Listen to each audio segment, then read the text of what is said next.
साधू मार्तंड पालवे यांनी माझा रस्ता अडवला आणि कुठं बाबा आत बाहेर करताना सारखी भांडणं करणार, काहीतरी आडवं बांधणार, काट्या टाकणार, वैरण टाकणार, आलं की परत ती अंगावर येणार, पळून केस द्या येणार. आम्ही केस द्या आले तर ती केस घेऊ शकत नाही, ती त्यांना पोलीस स्टेशन वरनं दबाव आणते. ती कोण आहे आम्हाला काय माहित नाही, ती मोठ्या हाताची आहे बारक्या हाताची आहे ती बघू शकत नाही.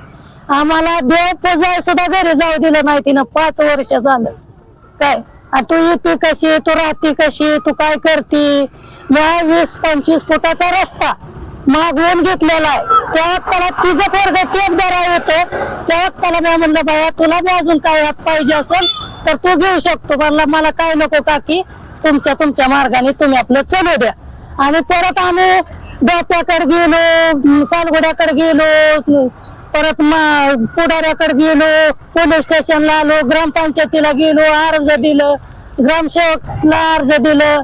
कोणी म्हणते ते सगळेच म्हणते ते ऐकून घेत नाही, आम्ही काय करू शकत नाही, ते ऐकत नाही, आम्ही काय करू शकत नाही. असा विषय म्हणजे आम्ही जायचं कुठं तर आमचा निर्णय असा आहे की जेवढा रस्ता आम्हाला दिलेला आहे ते रस्ता आम्हाला मोकळा करून देऊन आमचं काय असेल ते आमचे आम्हाला रिकामं करून आमचे आम्हाला आजच्या आज द्यावा किंवा 4 दिवसांनी द्या, 8 दिवसांनी द्या. जोपर्यंत आम्हाला रस्ता भेटत नाही तोपर्यंत उपिशन आम्ही सोडत नाही. इथं एखादं माझं मरलं तरी चालेल, ह्याला जबाबदार साहेब लोक राहतेली. डोके सरपंच राहील त्याच्यापासून सगळं झालेलं आहे. डोके सरांनी सगळा खेळ केलाय. सरपंचाला नवरा बायकोची भांडणं ऐकतो ऐकाय जात सांगाय जातो मिटवायला, आणि एक रस्त्याचं भांडण गावातलं ऐकत नाही म्हणजे काय, याला काय म्हणायचं. एक माणूस ऐकत नाही त्याला गावातला. कशासाठी किती बारा गेलो ते ऐकतच नाही म्हणून आम्हाला गावाबाहेर हाकलून दिलं. माझी पोरं अपंग आहे ती, वजा हा पोरांना शाळेत जायला 3 वर्ष झालं. माझी पोरं घरात बसून आहे ती शाळे वाचून, आम्ही रानात राहतोय. माझ्या पोराला त्या काही एक पोरगी अपंग आहे ती, दप्तर तिला झेपत नाही. इकडे तिला दप्तर झेपत नाही पोरगी, मी घरी बसवून ठेवली. तिला दप्तर जात का एकट्या लांबणं, एकटी शाळेची सोय असताना माझी लेकरं बाळा वाळवण ती माहित आहे का. एक एकीकडे राहतोय, मी एकीकडे राहते, तरी पण या गावाने न्याय केली नाही.